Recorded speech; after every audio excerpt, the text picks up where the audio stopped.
Absolutely. So these examples, they really show the range of GOF research, right? Different viruses, different questions, different outcomes, which brings us squarely to the central debate, the risks versus the benefits. How do scientists themselves view this? Is there a consensus? Definitely no consensus. This is really where the scientific community is quite divided. You have strong opinions on both sides. Okay, so what's the argument for doing this kind of research, the proponent side? Proponents argue really strongly that GOF research is absolutely essential if we want to be prepared for future pandemics. The core idea is, by understanding how viruses work, how they mutate, what makes them more dangerous or easier to spread. We can see threats coming. Potentially, yes. By identifying mutations that could signal danger, they argue we can develop better surveillance and, crucially, develop countermeasures, vaccines, antiviral drugs, maybe even before a new threat fully emerges. It's about trying to stay one step ahead. Trying to anticipate nature's next move, in a way. Exactly. Proactive defense. Oh, okay, but then you have the other side, emphasizing the dangers. What are their main concerns? Their concerns center on the inherent risks of creating and working with these potentially enhanced pathogens, even with the best safety protocols, the best labs. There's always a chance of an accident. That's the fear. Opponents highlight the risk of accidental lab leaks. They argue that even a tiny probability of releasing a lab-enhanced superbug, as some have called it, could have catastrophic global consequences. We've heard experts voice this quite clearly. Yeah, you mentioned Jared Auclair talking about creating a catastrophic superbug. Right, and Samuel Scarpino, who works on pathogen surveillance, he framed it less as purely science and more as a policy question. How so? He basically said, look, we have to decide, is the knowledge we might gain from these experiments worth the potential risks, however small they might seem? It becomes a question of societal values and risk tolerance. That makes sense. It's not just a calculation, it's a judgment call. It really is. Scarpino acknowledges we can learn valuable things, but he also stresses the reality of lab accidents. It forces a difficult balancing act. Let's dig a bit more into those benefits proponents talk about. Beyond just understanding viruses better, what specific advantages do they point to? Well, a key one is pinpointing those specific mutations that could be dangerous, like in that ferret study we talked about. With the H5N1? Yes. They identified particular genetic changes that seemed critical for making it airborne between mammals. That kind of detailed information could be invaluable for global surveillance. How so? If we know which mutations to look for, we can monitor viruses circulating in animals or people much more effectively. If we see those specific changes emerging naturally, it could be an early warning signal to act fast. Like a most wanted list for viral mutations. Sort of, yeah. And another benefit is potentially developing better drugs. If you understand exactly which part of a virus's genetic code allows it to infect our cells, you might be able to design antiviral medicines that specifically block that mechanism.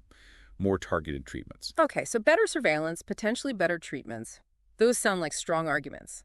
But let's flip back to the safety concerns. Lab leaks are the big one, but what else? The risk of accidents is definitely paramount. Scarpino, for instance, has pointed out that, empirically, lab leaks happen. He mentioned an incident in Australia where vials of a dangerous virus went missing for a while. Oof, yeah, that doesn't sound good. No. And the argument from critics is that no matter how good your safety protocols are, BSL-3, BSL-4 labs, rigorous training, you can never guarantee zero risk of an accident or release. Human error happens, equipment fails. And the consequences could be enormous. Potentially, yes. The Cambridge Working Group, which formed back in 2014, made this exact point. They highlighted past incidents in top U.S. labs involving things like smallpox, anthrax, even bird flu, as evidence that accidents do happen even in the best facilities. And they called for a pause? They did. They called for a halt to certain GOF experiments until better quantitative risk assessments could be done and people really explored if safer research alternatives existed. But not all scientists agreed with that pause, right? There was the Scientists for Science group. Correct. Scientists for Science pushed back. Their perspective is that biomedical research on dangerous pathogens, including carefully considered GOF research, can be done safely and is actually essential. Why essential? Their argument is that these dangerous viruses already exist in nature. They pose a threat regardless. So studying them, understanding them, even manipulating them under very controlled high-security conditions. Like BSL-3 and BSL-4 labs you mentioned. Exactly. In well-funded, properly run BSL-3 and BSL-4 facilities with highly trained staff, they argue this is crucial for developing the defenses we need. Avoiding the research, in their view, could leave us more vulnerable, not less. So it's about managing the risk, not eliminating the research entirely. That's their core position, yes.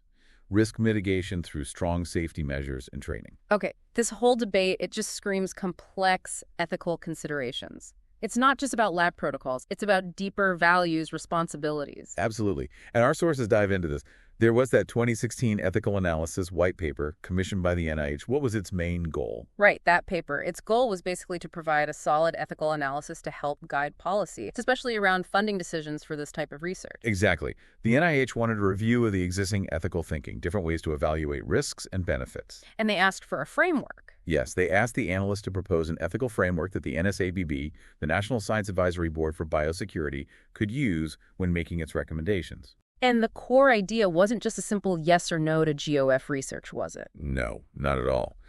The framework they proposed moved away from that kind of binary thinking.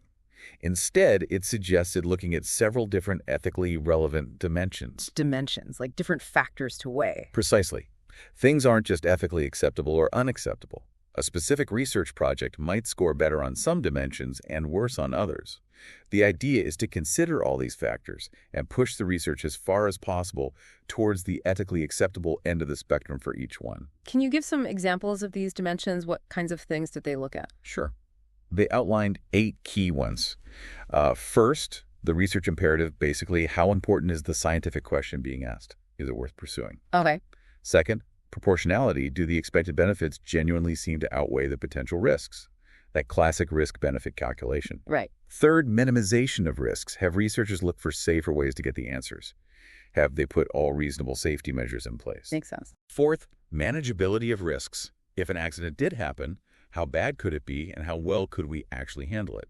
Fifth, just as who bears the risks and who gets the benefits? Is that distribution fair? That's a big one. It is. Sixth, good governance. Is there transparency? Is there public input in the decision-making?